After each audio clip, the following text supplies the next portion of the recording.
morning.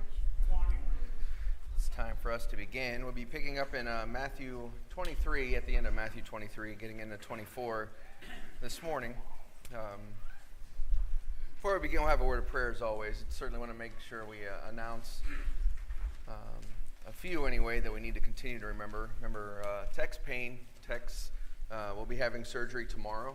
He's in the Bethesda Butler Hospital, and they're going to be keeping him and doing the surgery tomorrow. So please remember him. After the surgery, you certainly have other things that will be going on, but definitely need to remember him as he has the surgery. So please remember him and Juanita. Remember Matt Gardner, Kathy French, Greg Herron, just so many that are going through a lot of different illnesses, different diseases, cancer, ALS. Is there anyone else in particular you would like to mention? Who'd you say? 104. Oh, right. Okay. 104. Yeah, definitely need to remember him. Anyone else? All right. You would bow with me. Dear Father in heaven, we thank you for this opportunity that we have to come to study your word. We have the opportunity to worship you this morning. We thank you, dear Father, for all that you do for us, for the amazing blessings we have from a spiritual perspective to be your children. We thank you for the physical blessings we have to live in this country, to worship you freely. We ask that you be with all of us, that we will not take those for granted, that we will strive to grow closer to you in our lives. We ask that you be with those that are mentioned that are sick, those that are grieving the loss of loved ones, those perhaps we don't know about, dear Father, that are struggling. We ask that you would be with them, and that you'll be with all of us, that we will look for those opportunities to help. We thank you, dear Father, for this congregation. We ask that you continue to be with us as we strive to be lights in this community, that other people will see you in us. We just love you and we praise you, and it's through your Son's name we pray. Amen. All right, Matthew, the 23rd chapter is where we're going to pick up. At the end of the chapter, we just got finished talking about the woes. There were 8 woes, ultimately 7, depending on your version. But there are these 8 woes that he gives to the Pharisees, and he tells them this is what the issues are. You're hypocrites, he continues to tell them. You have an opportunity to change, but that's going to be their choice, as he ends with the cup and the tomb. There's an opportunity to cleanse the inside of the cup and then the outside. And so they had an opportunity, but as Jesus ends this part in verse 36, he says, "Truly I say to you, all these things will come upon this generation." Now, what we're going to try to do, and we're not going to probably, but in Matthew the 24th chapter, in verse 34, he says the same verse. He says, "Truly I say to you, all these things will come upon this generation." And so we're going to spend our time in between those parts. So we're talking about what generation? Then, not today. When you read words, this generation, he's not talking about our generation. There's application that we can make, obviously, but it's not their generation. So he just got finished talking about the woes that were happening to the Pharisees. It's not the Pharisees of 2025. It's the Pharisees at the time. And so as he goes forward, we're going to have the same conversation that's going on. Why is that important? Because the verses we're going to look at this morning, people try to still look for today. And so understanding the bracketed verses we're going to be looking at is highly important. He gets into this lament. This is where Matthew puts this. So you think about Matthew's writings here. He's in the temple, and Jesus says some amazing words here. "Jerusalem, Jerusalem, who kills the prophets and stones those who are sent to her. How often I wanted to gather your children together the way a hen gathers her chicks under her wings, and you were unwilling. Behold, your house is being left to you desolate. For I say to you, from now on, you will not see me until you say, 'Blessed is he who comes in the name of the Lord.'" A few things to point out as we go through this. First of all, it's Israel's refusal. It's not anybody else's. It was going to be Israel's refusal to come to God. God wanted them to come. He wanted them to repent, to come back to him, to have this relationship with him. We talked about this so often. In the Old Testament, you see this time and time and time again, where they were wanting, or he was wanting this people to come back to him. He gave them opportunity after opportunity after opportunity, and obviously we see that they were not willing every time to accept that. And now you have another opportunity for them, and they're still not doing what they needed to do. So in verse 38, he says, "It's your house that's desolate. You remember when Jesus was in the temple before, when he cleans out the temple, it's the Father's house. This is the Father's house. Now he uses the same idea. This is your house, and what's going to happen to their house? It's desolate. It's over. This is coming to an end. Then you have an interesting verse, as he mentions here. The last verse in chapter 23, verse 39, is a quote from Psalm 118. And if you've been paying attention throughout the last few weeks, Psalm 118 has come up a lot. Psalm 118 is the one where they shout out Hosanna. They're the ones that are calling out as he's coming in a triumphal entry. It's where Jesus goes back and says that I am the chief cornerstone. All those different verses are from this same psalm, and Jesus is going to use the same psalm here as well to make the exact same point. There's coming a time where this is all going to be coming back together. And as we go into chapter 24, you certainly begin to see when this is going to happen. But it's fascinating to see how Jesus will use these psalms, because we're going to see this as we go forward. He'll use Psalm 22. He uses different psalms to make them understand ultimately what the issue is. Now, as we get into Matthew 24, obviously these verses are important, but I want to put up what Luke says at this point. He says, when he approached Jerusalem, he saw the city and wept over it, saying, if you had known in this day, even you, the things which make for peace, but now they have been hidden from your eyes, for the days will come upon you when your enemies will throw up a barricade against you and surround you and hem you in on every side, and they will level you to the ground and your children within you, and they will not leave in you one stone upon another, because you did not recognize the time of your visitation. That's a very nice little synopsis about what we're going to study.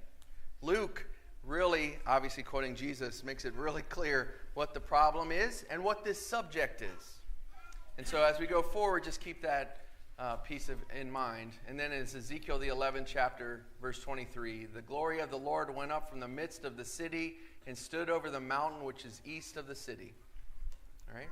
So in the time of Ezekiel, one of the things that they thought was going to happen or never happen is that God was going to leave the temple. Here you have God's leaving the city. He's leaving Jerusalem. He's going to the east. So now we get into Matthew 24. Matthew 24 begins with Jesus coming out of what? He's coming out of the temple. He's going to leave the city. And he's going to go where? He's sitting on what mountain? Mount of Olives. It's on the east.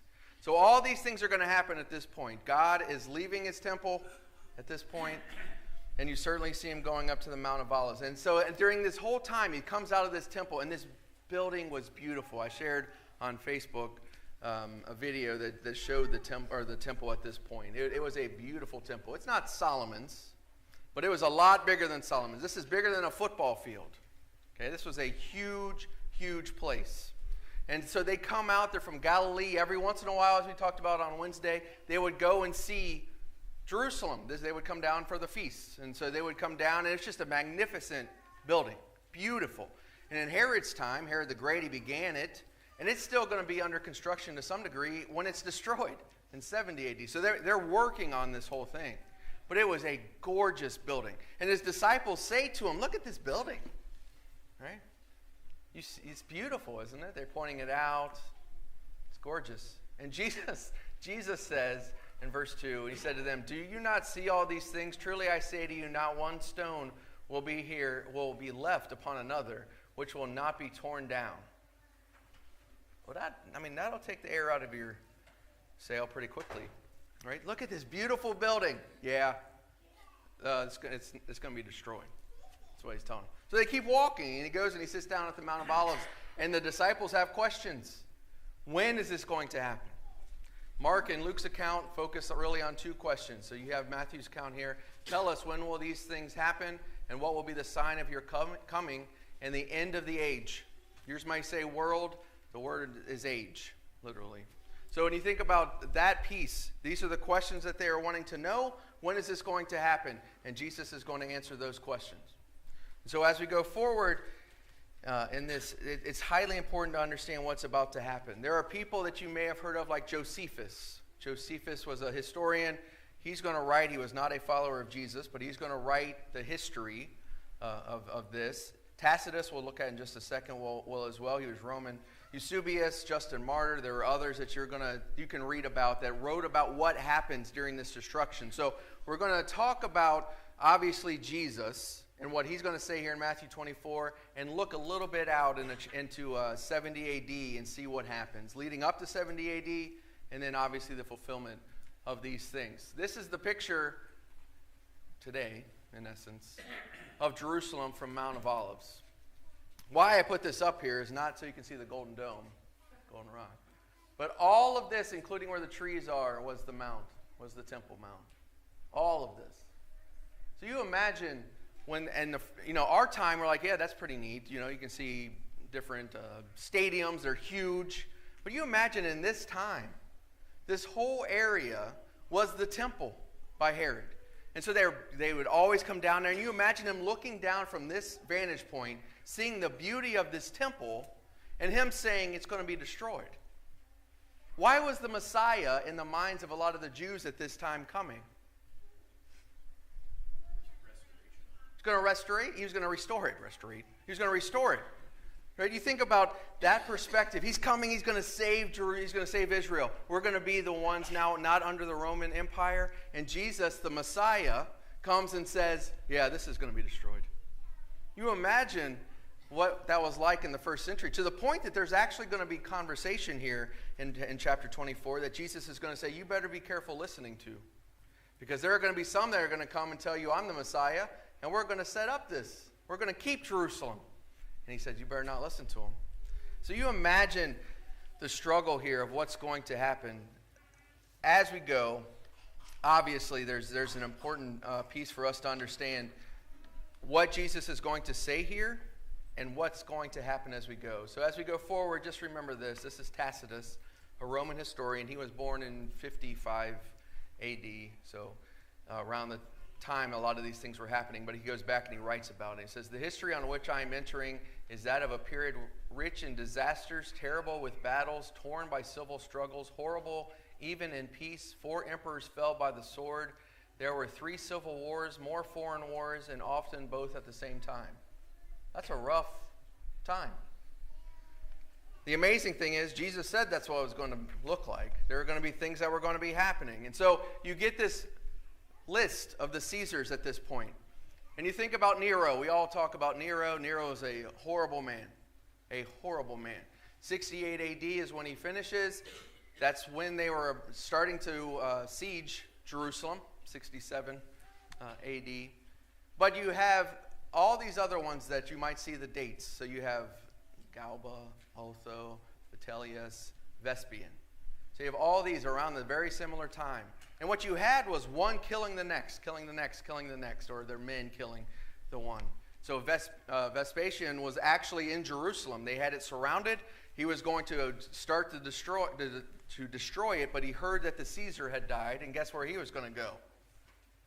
Nero's dead. I'm going back. I'm going back to Rome. Goes back to Rome. It doesn't go exactly what he wants to do, but his old son Titus is going to be there. And so Titus is the one who's going to actually play out what we're going to read about in Matthew 24. Side note, Vespasian's the one that started the Colosseum in Rome. Titus is the one that finishes it. So if you want to understand the time frame we're talking about, that's here. 72 AD is when the Colosseum began to be built, when it's being built. But you think about that perspective of time and how it's still neat to go and see those things today. If you study Revelation, Domitian is the last one we would talk about during that time. But these are the Caesars after the time of Jesus, Nero during the time of Paul and Peter. So this is the time frame we're talking about. So 67 to 70 AD is the point. So Jesus begins, or continues, I guess, in verse 4. Let me get to the right chapter. That's 23. 24. You pick up in verse 4. Jesus said, see to it that no one misleads you, for many will come in my name, saying, I am the Christ, and will mislead you. You will be hearing of wars and rumors of wars. See that you are not frightened, for those things must take place, but that is not the end. For nation will rise against nation, and kingdom against kingdom. In the various places there will be famines and earthquakes. But all these things are merely the beginning of the birth pangs. Now, there's interesting statements that are made here. First one is that you'll see, and I'll just underline one of them. So right in the beginning, the first thing he says is, see to it that no one misleads you. Here it's, see that you are not frightened. There were things that they needed to understand very quickly. But when you go to these verses, what I want you to notice is a lot of times we'll focus on the things that were said, what were going to happen, the events that were going to happen. But around those events, what does Jesus tell them? There's going to be rumors of wars. There's going to be wars. What do you need to do? Don't be afraid. When you hear people bring up these verses, that's not the part people ever focus on. We need to be afraid. There's about to be wars and rumors of wars. All these things are going. No, don't be afraid, he says. This was a different situation that was going on. You're going to hear these things. I'm telling you these things so you're not going to be afraid of what's going to happen. Because why? It's not the end. This isn't the end. These are just things evidence that you're going to see, warnings that you're going to have that are leading up to this piece that's so important. And so for us, when you're talking to people, I think this is an important point to make to them. It's not simply to say, here's what's going to happen. Look out for these things. It's also the fact of what he says to the Christians at the time. This is what you need to do. Don't be afraid. When you see them, there's action that you need to take. And obviously, as we go forward, we'll see that action. Jonathan.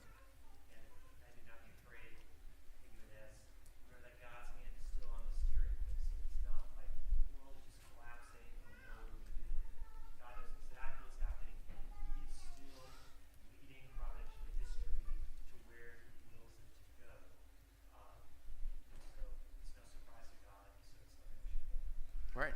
Absolutely right. Again, you imagine what's happening at this point, and you can read historians that talk about the different things. This isn't a complete study of Matthew 24, of course. But when you think about these things that are mentioned, they're scary. You talk about the civil wars, you hear Caesar's been killed 3 times, 4 times in a year, or it's been changed over 4 times in a year. You think about all these things that are happening, that's a scary situation that you're talking about. But as Jonathan said, the one that's telling them this is the one that's in control. Don't be afraid.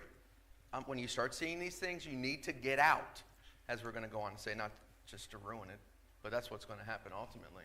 He goes on in verse 9 and says, then they will deliver you to tribulation and will kill you, and you will be hated by all nations because of my name. At that time many will fall away and will betray one another and hate one another.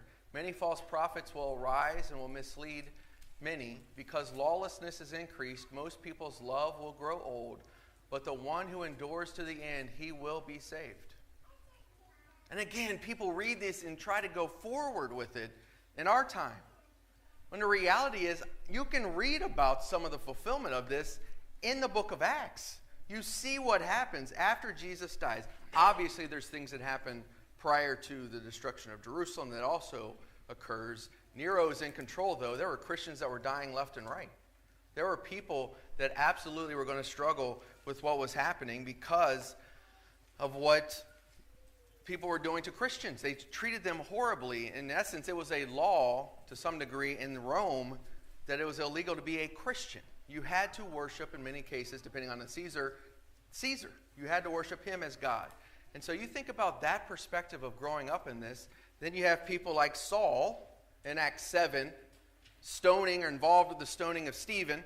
You have in chapter 8, they go and they spread the gospel. But why did they go? Why do they scatter? Persecution. They go and they just scatter because of this persecution that's going to occur. And that's obviously in verse 10, persecution was going to lead that this is going to cause people to betray one another.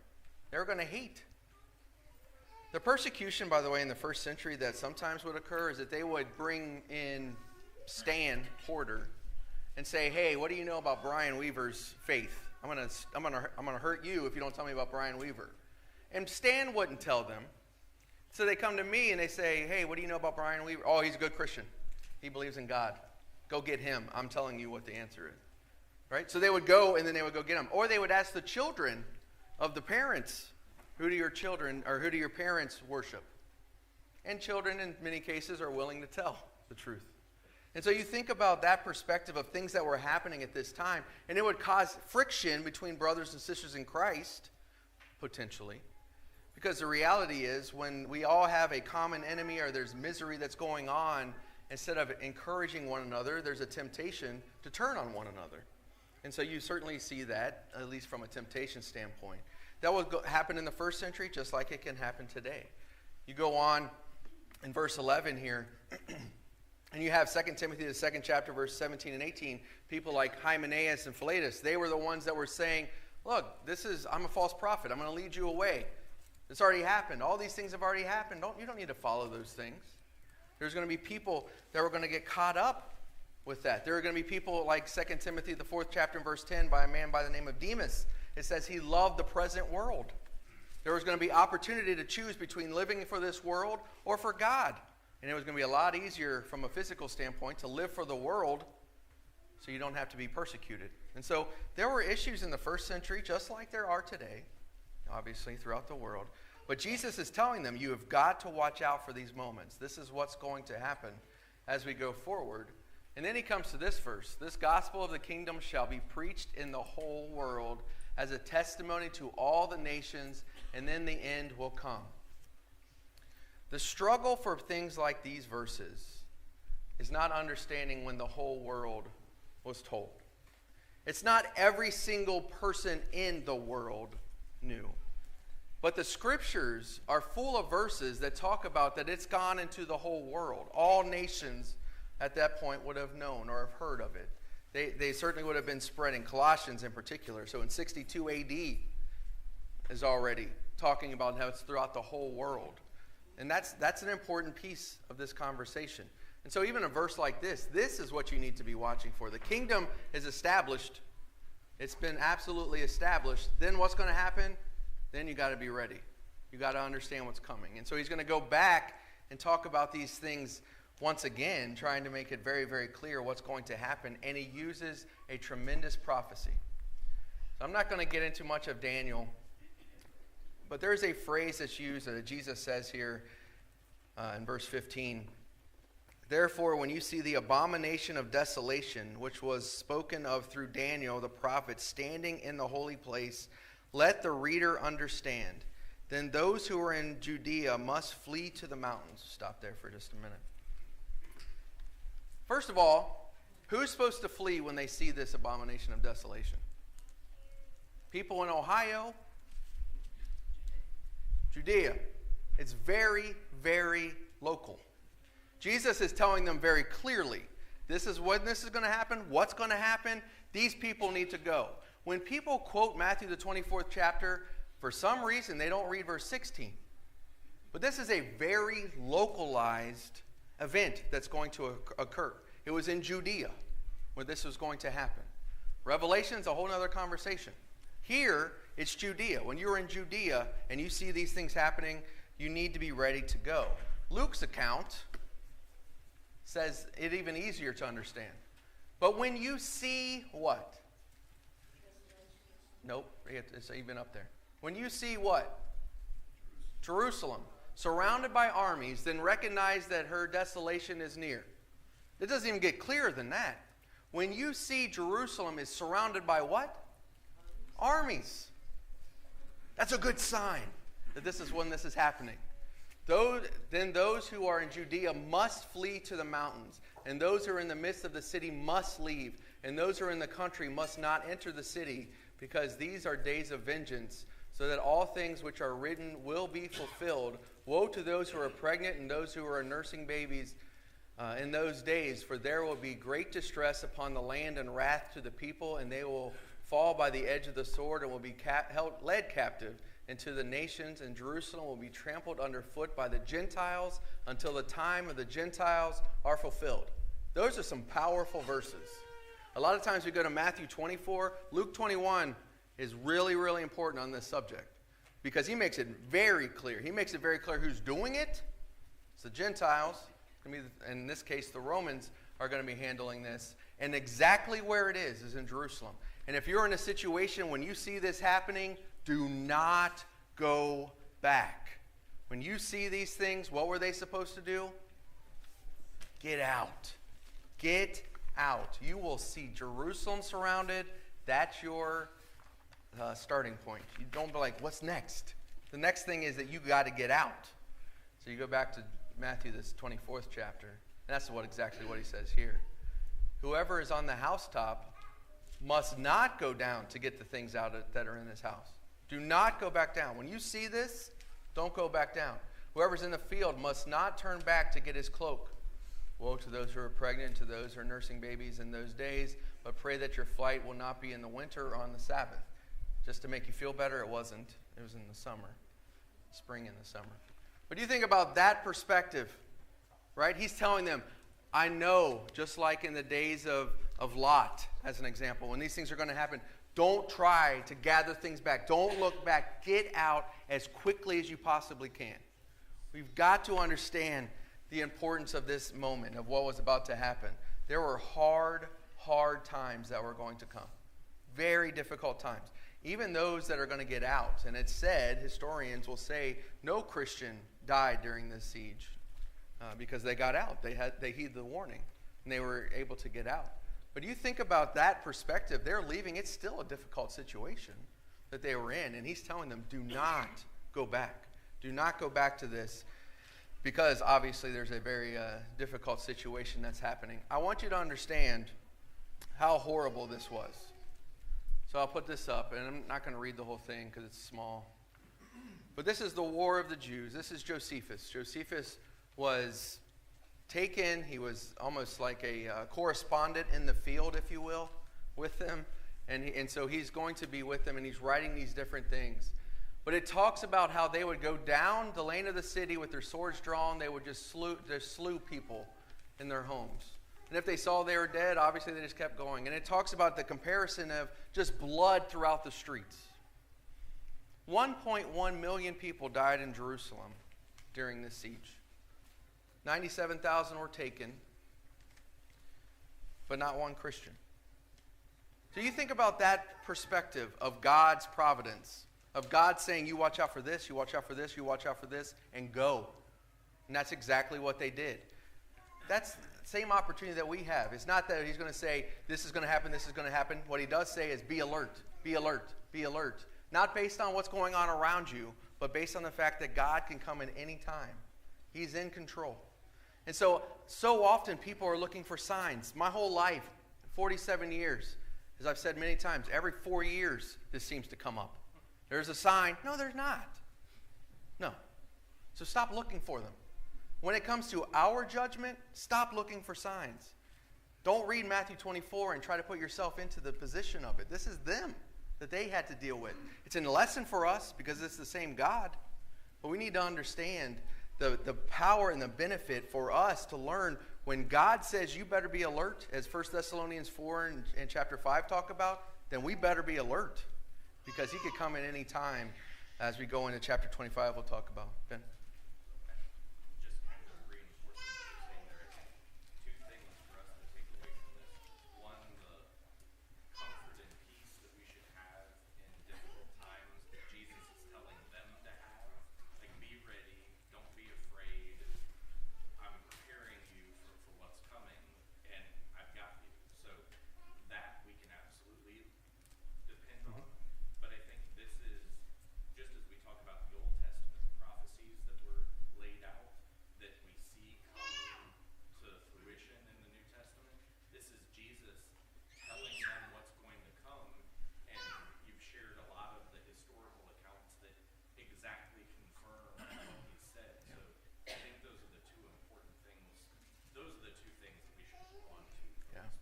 What I love about Josephus as an example is that not that he wasn't a Christian, that doesn't sound right. I hope that he eventually became one. But he's not writing from the perspective of, I'm just going to try to make this some sort of a bias towards Christians. This is just what he saw in history. And so there's times you'll hear people talk about apologists are writing, and that's not Josephus. That wasn't Tacitus. There are people that are just writing about what happened, and this is what they're saying. They were going through this whole city. There's writings, and I wasn't going to put these up here, but I'll just talk about them. There was writings about how the famine was so bad. They went around and they built walls around the walls of Jerusalem. Okay, so they were like, they're not getting out. Nobody's getting out. Nobody's getting in. There was no food. They stopped the water that was going into Jerusalem. And so literally, it talks about how moms ate their children. You have to understand how horrible this moment was. Because there's a verse here that is fascinating in verse 21. For then there will be a great tribulation such as not occurred since the beginning of the world until now, nor ever will, Jesus says. We've got to understand how horrible this was in Jerusalem, in Judea. This was a horrible time. And it wasn't one day. It wasn't just August 10th, 70, when the end happened. This is the whole time. Spring 67 till the end. And the reality of all of that is because there was a revolt in Jerusalem by people. And so you imagine them sitting there and they're saying, so Jesus wants you to flee. You're in a city that's fortified.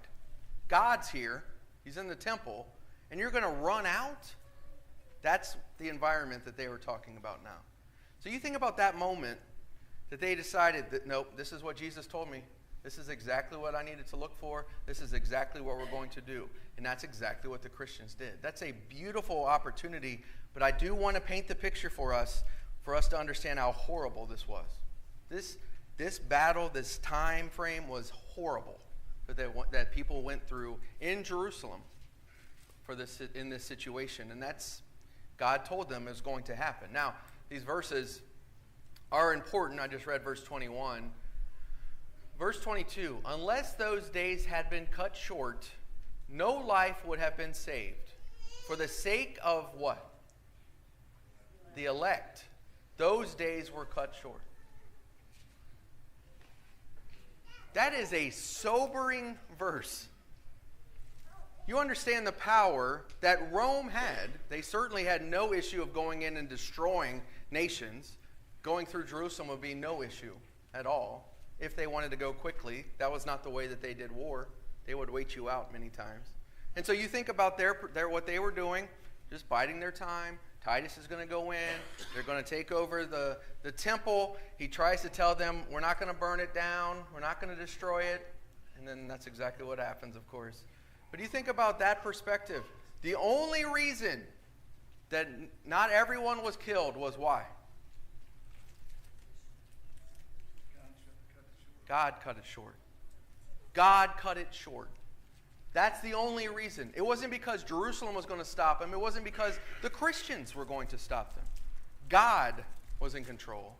God is the one who talked about, or is explaining this here in verse 22. He's the one talking. Jesus is talking. And it's just fascinating to even think about how this all played out. The city was destroyed, and you might think, yeah, there might have been other things that might have been worse. People will talk about there's worse things. You have to understand, in the first century, not only were a lot of people obviously killed, not only were there a lot of people taken captive, the whole city was destroyed, the temple was destroyed, and they lost something forever, which was the genealogies of their families. If you read the Old Testament at all, we studied in Matthew, the first chapter, genealogies were of huge significance to the Jewish people. For them not to have any of those things anymore is horrible, horrible. And so you imagine the devastation obviously all around, but even to that degree, the things that were destroyed, absolutely destroyed. So it was a horrible time that was going on for them. Certainly, we need to understand the implication of this, the power of our God and what he's able to do, and certainly that he's in control. Right.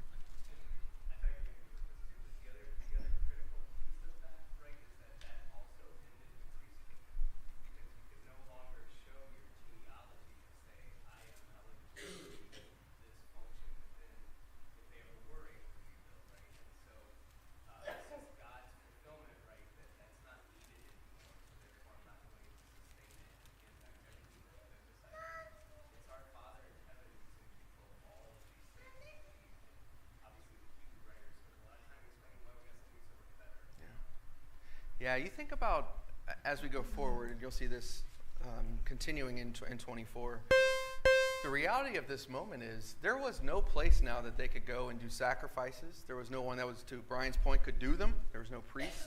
This Old Testament way of worship was over. Not only because the new was here, but literally was destroyed. There was no place that this was going to occur anymore. So you have so much that's happening in this moment. And so to Jerusalem, this is huge. To the rest of the world, it's sad what happens to Jerusalem here. But it's not significant from the standpoint he's telling the people in Judea to run. People in other places didn't have to do that. They may have heard about it. They knew what was happening. But this was horrible for Jerusalem. And so Jesus will go on and say, then if anyone says to you, behold, here is the Christ, or there he is, do not believe him. For false Christs and false prophets will rise and will show great signs and wonders, so as to mislead, if possible, even the elect. Behold, I have told you in advance, so that they say to you, behold, he is in the wilderness, do not go out. Or behold, he is in the inner rooms, do not believe them. For just as the lightning comes from the east and flashes even to the west, so will the coming of the Son of Man be. Wherever the corpse is, the vultures will gather. That's a pretty powerful statement. What is he saying? You cannot get caught up. There's going to be other people that are going to say that they're the Messiah. They're the one. And I'm going to keep Jerusalem. I'm going to protect Jerusalem. Don't listen to them. If they say the Messiah, that Messiah is out in the wilderness, do not go out to them. Do not go out. And as you see up there, verse 27 is about the lightning. Lightning comes from the east and flashes even to the west. So will be the coming of the Son of Man be. This is like God saying, mark this down. When this happens, it's absolutely going to happen the way that I'm telling you it's going to happen. It is going to be quick. But the key of the phrase, the Son of Man, as it talks about here, and it will continue in this, is that where was this judgment coming from? Heaven. This is God's judgment. This isn't Rome all of a sudden now because they're so righteous people taking out this city. He uses them, of course, but this is God. This is the Son of Man. This is God's judgment, and that's a phrase that we'll talk about as we go forward throughout the Old Testament. But you see again, the purpose of this was to mislead even the what? Even the elect. Other people are going to follow. Jewish people that didn't believe in Jesus, they're going to follow him. But those of you that have believed Jesus as the Christ, do not follow them. Keep where you need to be and be willing and ready to flee when it's time. It's just a fascinating perspective of what he talks about here and as we go forward. Now, you turn over to Acts. Again, this is just from secular history. This is one that they will say was viewed to be one of the messiahs or a great man. In Acts the 8th chapter,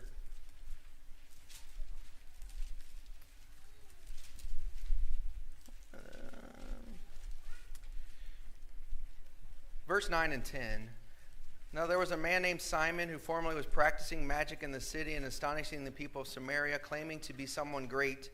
And they all, from smallest to greatest, were giving attention to him, saying, this man is what is called the great power of God. Now, you can read Justin Martyr's writings and Eusebius' writings, and they'll mention him as one who would view himself to be somebody. If he was viewed to be, in essence, the Messiah. I have this power. What happens when he sees real power? Yeah, he obeys. He understood what real power looks like, what God's power looks like. So you just imagine, again, there were just people that were trying to take advantage, just like Simon the sorcerer was. Whether he was one of these or not, the reality is the people viewed him to be somebody great. They viewed him that way. And so people followed, it talks about. They followed him. And that's the danger, obviously, you can see going forward. Now, I'll put this up. We're going to talk about these on Wednesday. We'll start. Hold on, Matt. But judgment language is so important as we go forward. So as we get into this next part, which is verses 29 through 31, these phrases are mentioned in the Old Testament time and time again. If you only read Matthew 24, you may come away with a different perspective. But the Jewish people knew exactly what Jesus was saying here. They understood very clearly what judgment language was. So coming in the clouds, the stars falling. There are different phrases that are written in these verses that we're going to talk about that are talked about in the Old Testament. And so just think about that, study that if you have the opportunity. As we get into it, maybe read Daniel, the 7th chapter as an example. And then we'll talk about this a little bit more on Wednesday. Thank you.